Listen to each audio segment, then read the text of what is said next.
Yes, General?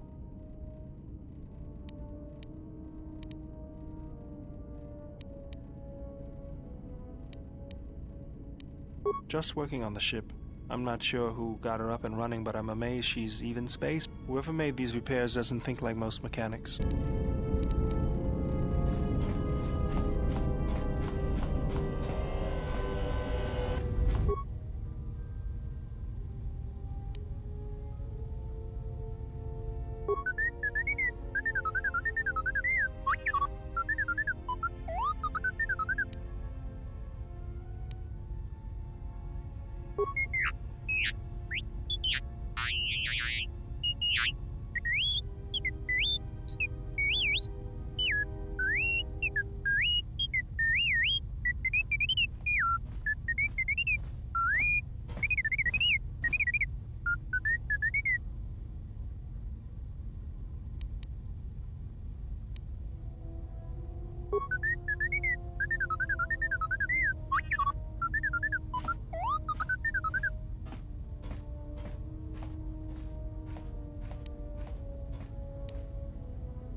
Yes? Very well. I think you are ready for the next tier of instruction. For this, we will keep the etiquette of the last duel, but we shall add any melee weapon you choose to the ritual, with the exception of the Jedi weapon, the saber. Vibroblade, Bothan stun stick, force pike, whatever you wish. But no items, no force techniques.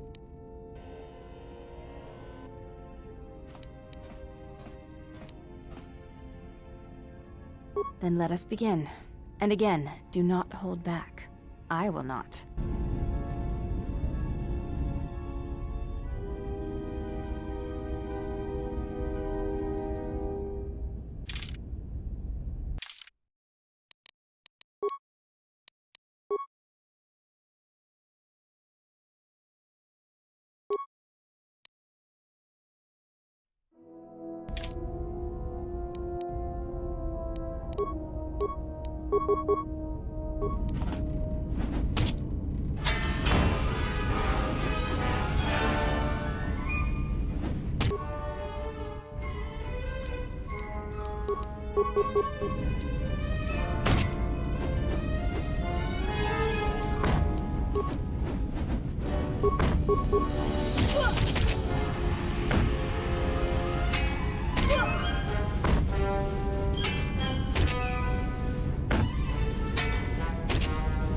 You fought well indeed. You have caught the principles of the style by watching and anticipating my movements.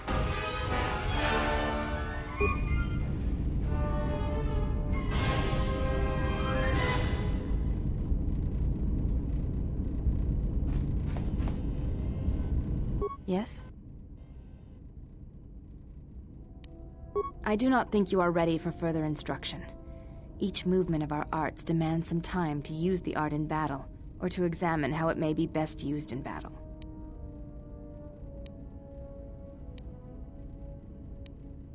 You may ask.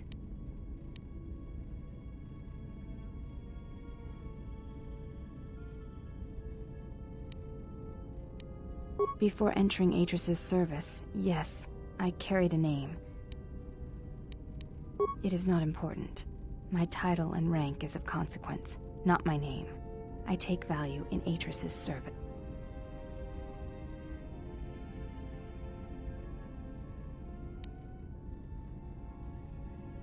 You may ask.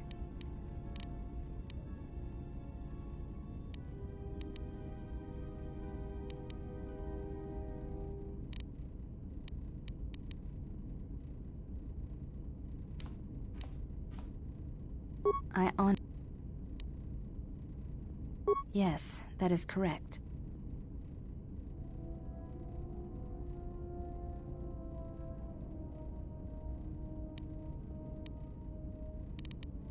Though my father's blood I share with my sisters, I wear the face of my mother. My father was Usanis, an Ichani general.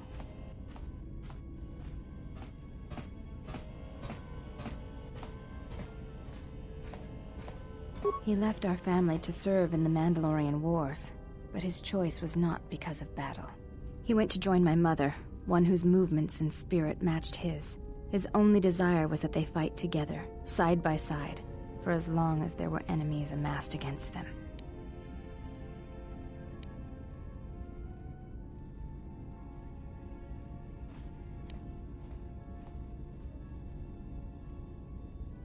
I never saw her face, and she did not return from the final battle of the war.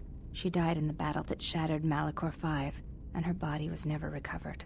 My father returned from the Mandalorian Wars, and did not enter battle again. He entered politics, a caste where one's battles are fought through words rather than action.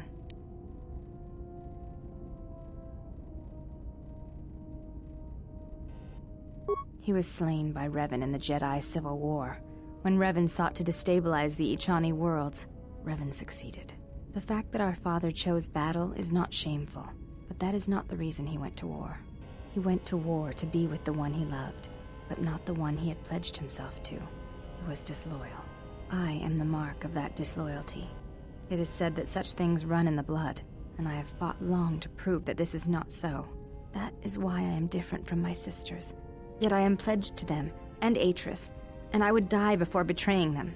I tell you this in trust, and ask that you not speak of it to others. I only wish you to know.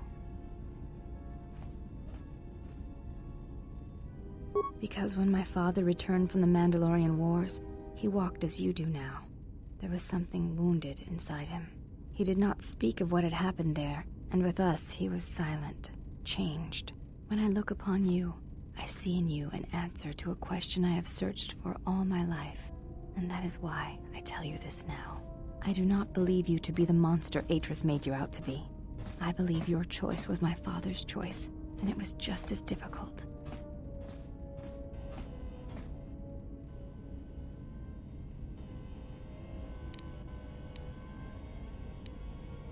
Malachor 5 is the place where I lost my mother and my father. But it was their choice to fight the Mandalorians, and to die there, if Malachor was to be their grave. I know it is difficult for others to see why I am here, but it was important that you know one of the reasons, and know that it is not simply duty that I am here, but because I want to be here. I want to fight with you side by side for as long as there are enemies that threaten you. You are a leader. Your stance, your every action proves it.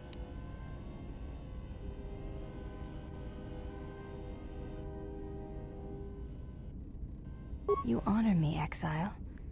Together, then. You may ask.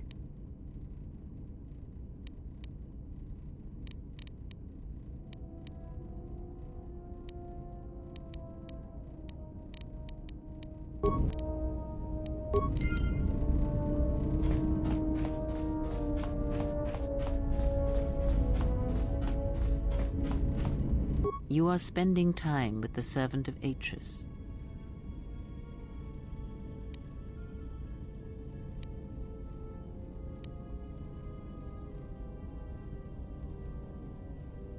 I knew her mother.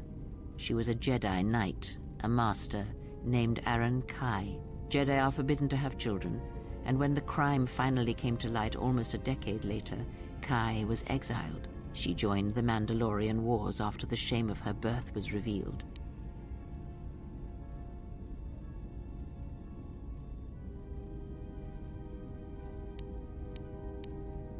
Revan welcomed her, and she was said to be a skilled warrior, beautiful and strong in the Force. The Force flows strongly in the blood of those born from Force sensitives. I doubt that Aaron was any different. If the servant of Atris is of her blood, then the potential lies within her. If you train her, if you teach her the ways of the Jedi, you will be asking her to break her oath to Atris. It would be best not to train her, and let the bloodline die with Telos.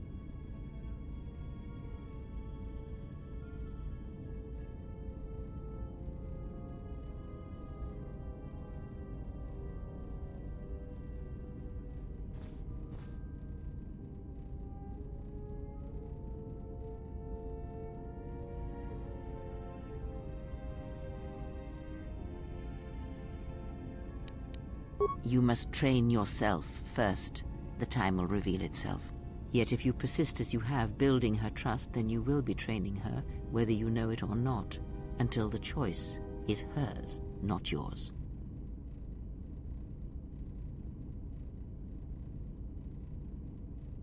Before you continue questioning me, I hope your thoughts in the matter concerning this servant of Atris are clear. Spend time with her if you must, but recognize where your true loyalties lie, to the galaxy and yourself.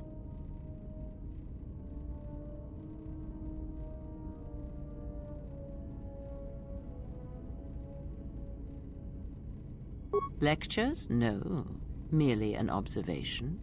And obviously I was mistaken. Never have you wondered what it would mean in the Ichani rituals if the two of you sparred and fought, and you won, completely and utterly? If perhaps she would give in, surrender herself to you? Few are the thoughts that can hide in the shadows of your mind. Exile. And such passions are not strength, but erosion.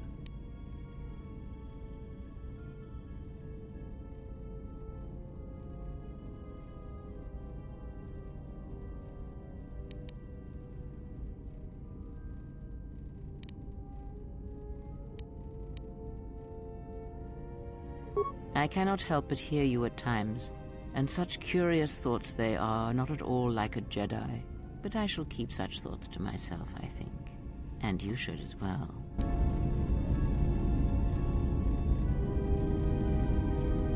Yes, have you...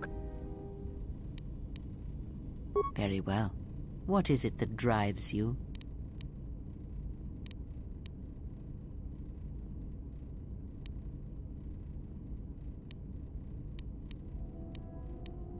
The Jedi practice many forms, many styles of lightsaber combat. It is good to know them, but not to rely on them.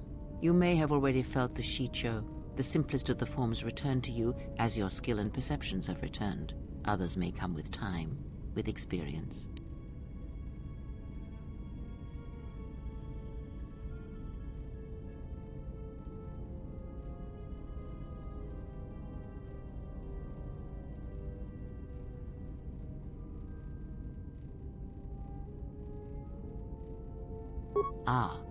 A technique that helps one resist the force attacks of an enemy and also is excellent in lightsaber combat. It does more damage, but it leaves you vulnerable to other attacks. Use it against others wielding the force or lightsabers, but not against anyone else. Others may come with time, with experience. A defensive technique, but effective. Use it if you do not wish to be hit or if you are facing many opponents with blasters. With a lightsaber blade and enough skill in deflection, it is an excellent defense against blasters, but in other situations, it merely delays the inevitable. Others may come with time, with experience.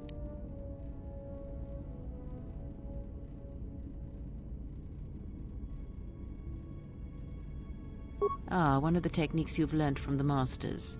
This technique is good against a lone opponent, and you will find your critical strikes are more effective, but you will be vulnerable to almost everyone else you are fighting.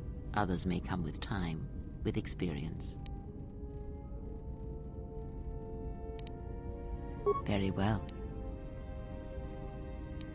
Very well. Of which did you wish instruction?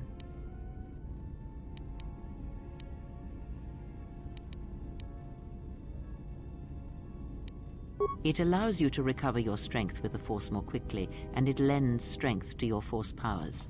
It has no other drawbacks.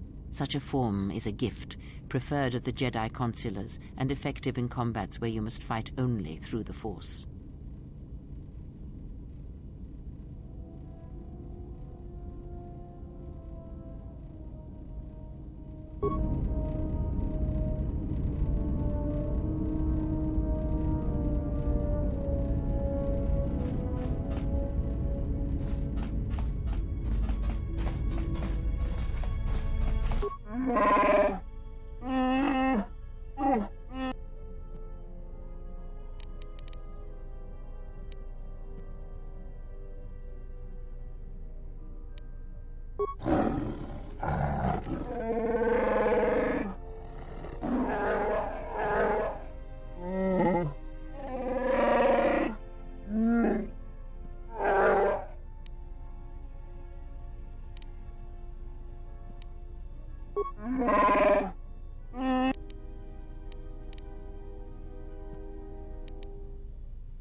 My life for yours.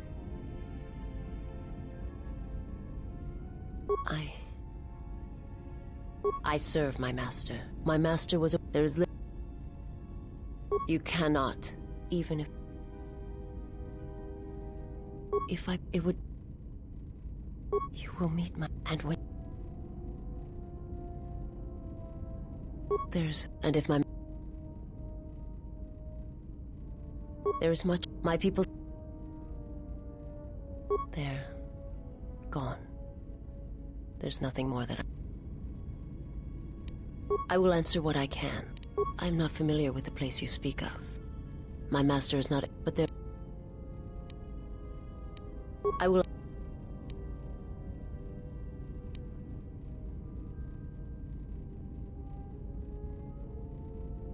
My people once had the power to pursue... That site may...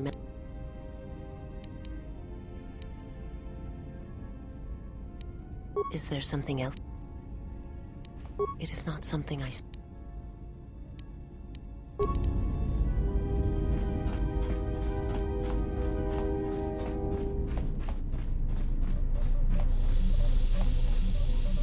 Yes. Is there something you have come to offer me? The fact we are even having a conversation is gratitude. Usually, my conversations do not have the give and take that our current interaction does. And of course, there is much more screaming on the part of the listener when the torture field is activated. I am willing to indulge some of your questions.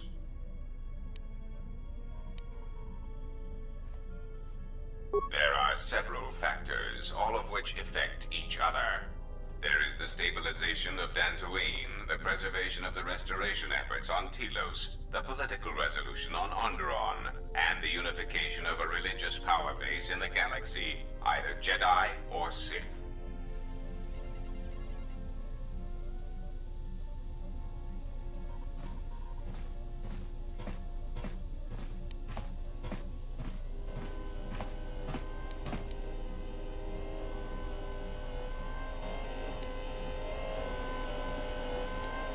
The destruction of my yacht and of all my activities on Nar Shaddaa carry a cost that would take you several lifetimes to pay back. But perhaps the offer of credits will spur you to act quicker, more decisively. I am not unsympathetic to such greed. For every system you stabilize, I will reward you for your efforts.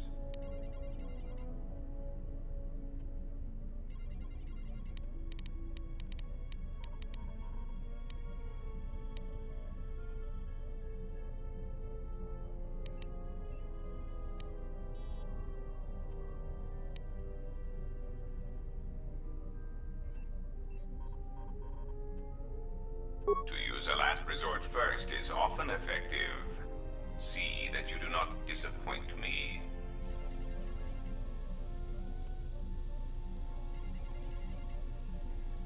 There is the stabilization of Dantooine.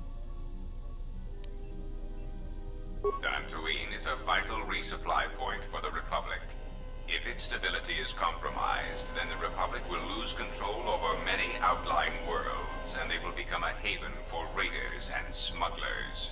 The economic loss from such outer worlds is greater than the Republic is aware of. If the matter is not corrected, then it shall fall. Onderon is an outer rim world, rich in ecological resources. Its aggressive ecology is capable of bringing devastated worlds back to life. It is currently experiencing a political schism split between two forces. One must triumph for the planet to be stabilized.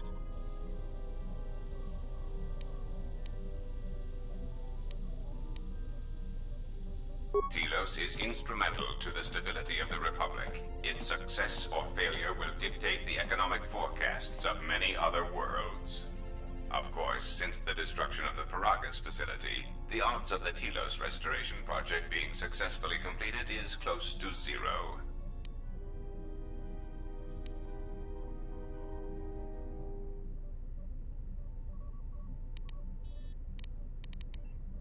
Of course it was. If you had not gone there, the facility would not have been destroyed.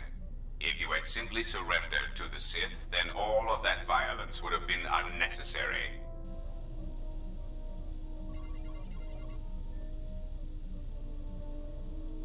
I hope you do not decide that the next thing that must be destroyed to stop the Sith is the galaxy itself. Perhaps one must ask themselves at what point defending your religious ideals is advantageous to the Republic as a whole. As As long as your defense does not exterminate more than 50% of them. Then stop causing events of planetary destruction. You are a walking catastrophe, and you are not making saving the Republic any easier.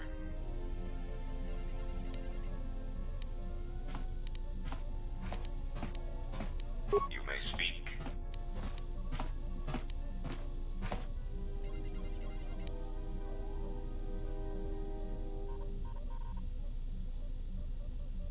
Now, that would be telling. For now, my presence must remain a secret, and it may remain that way forever. I am willing to indulge some of your questions. It has been assigned to guard and protect you. As such, it is well suited for a variety of tasks. It is skilled in intimidation, interrogation, and can provide a series of select skills that will make it an effective killing machine. For the most part, it will follow your orders, unless they conflict with mine.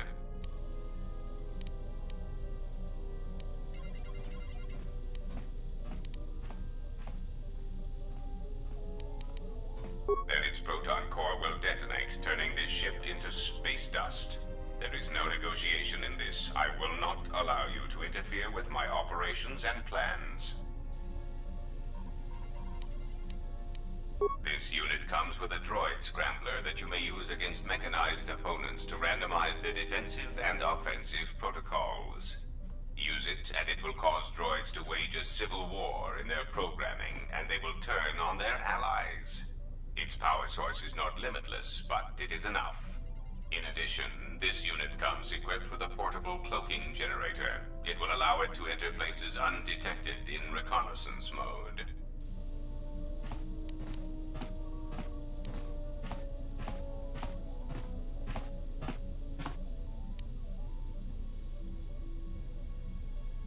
How droll. What an amusing Jedi specimen you are. You may speak. The assassin droids. I have encountered some, purchased the service of others. Why, I asked them to. To be honest, I believe that was always their intention, but it seems their directive was dormant for some time. If you mean produced, no, I do not. I do know that there are a surprising number scattered throughout the Republic fleet searching for you. What they will do now that you are found is easy to predict.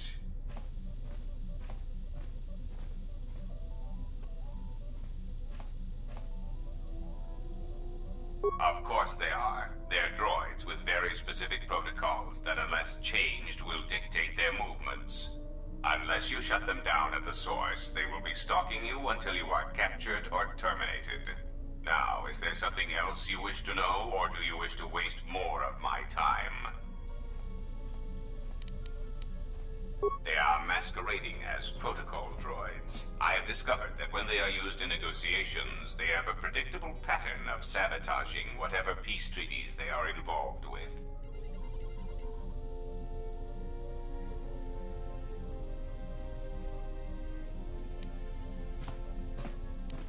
Because the Republic has no reason to investigate otherwise, and any discovery of their true purpose has been concealed by well-timed accidents.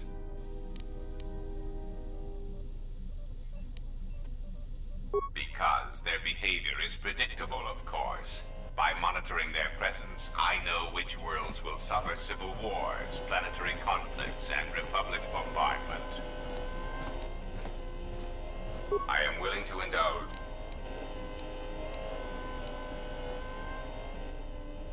A common misconception not supported by facts.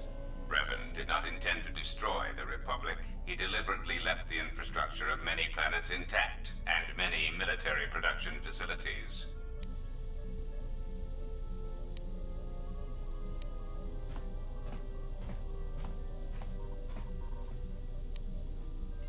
I believe that by whatever means he used to build his armada, he recognized that it was somehow a limited source, or that he was only willing to use it to a point. My prediction is that whatever production facility was being employed, it carried a price that Revan perceived as detrimental to the goals of the Sith. And that is why Revan left many military production facilities in the Republic intact.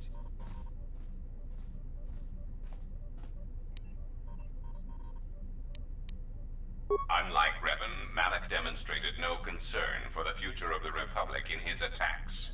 His stratagems were painfully obvious, intending to crush all resistance everywhere. There was little thought beyond the complete destruction of anything that opposed him.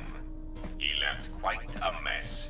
I'm still trying to assess all the damage. Between the two, I would have preferred Revan rule the galaxy. He had foresight in his conquest, a subtlety that Malak did not possess.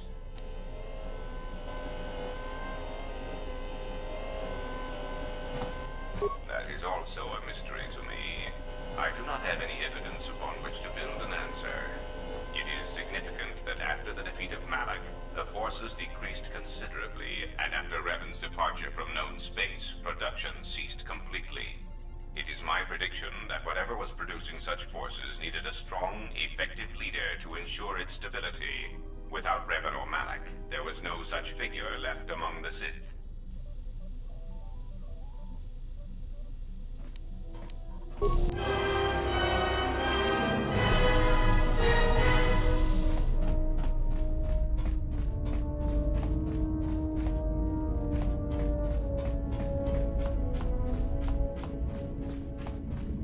Yes?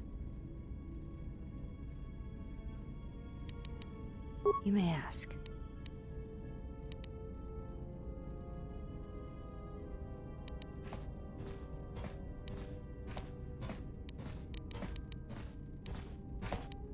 What of her? As I said, I knew little about her.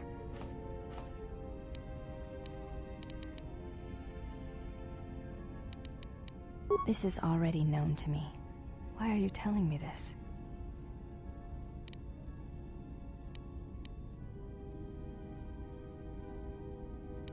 Even if I believed you, to even discuss this is a betrayal of my oath to Atris. We have spoken long enough. Now I wish to be left alone.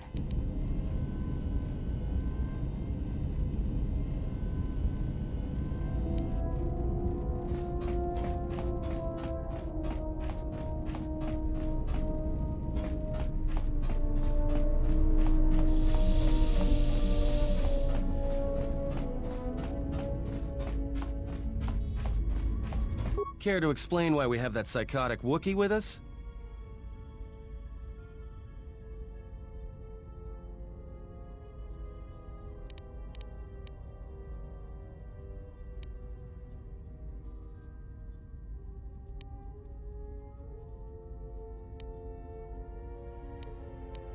All right, but this won't end well. Trust me. All right. What did you want to know?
Well, this is Onderon.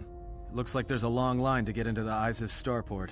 Something feels wrong here. A great disturbance here in orbit, and again on the planets below.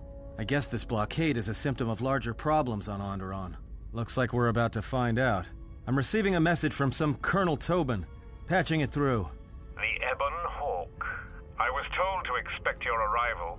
I don't know your business on Onderon, but it ends here.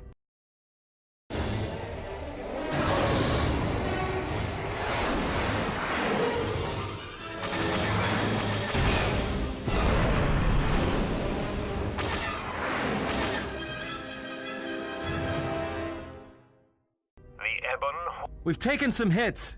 We can try to fight back, or I can outrun them and hide us on the jungle moon nearby. It's your call.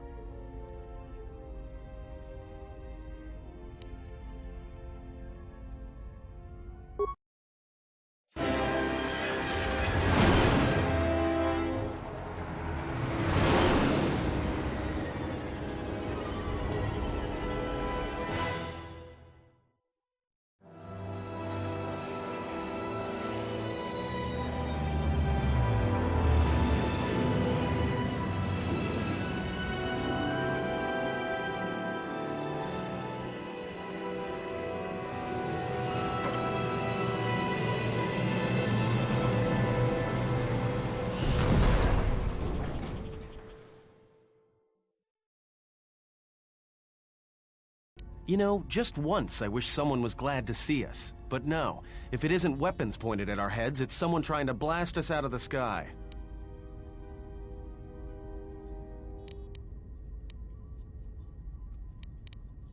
It's taken a little damage, nothing too serious. I'm shutting down all unnecessary systems until we make repairs. It'll keep us from being a target. Looks like one of the moons of Onderon. Not sure which one. It's mostly jungle and mountain. I did pick up the remains of an old outpost near here. Maybe that's why there's all these clearings around. Maybe they were once settlements. There were no settlements here. Those clearings were most likely once craters or crash sites. Crash sites? This is Duxon, where the Mandalorians began their crusade against the Republic. The remains of whatever outposts you detected here are military ones. We should be careful. This is where the Mandalorian Wars started? This doesn't look like much of a battlefield. Much is buried here, and there is much that should remain buried.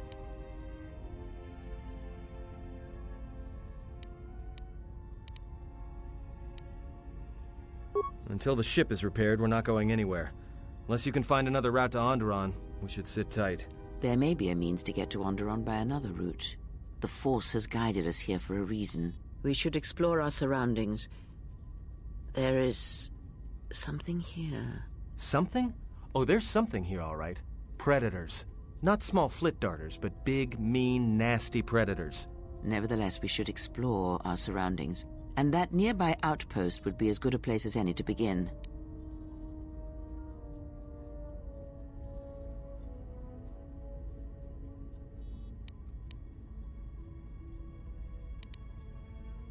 Well, if you go, be careful. No telling what other ships were forced down in the battle. I have a feeling the ship will not be repaired until our business here is concluded. Do I make myself clear? Yeah, I understand. What's so important about this place? This is where the Mandalorian Wars began. He fought here once, and there are things here he must see. He fought here? Why didn't he say anything? Do you speak of all your battles? Or are there some you wish to forget?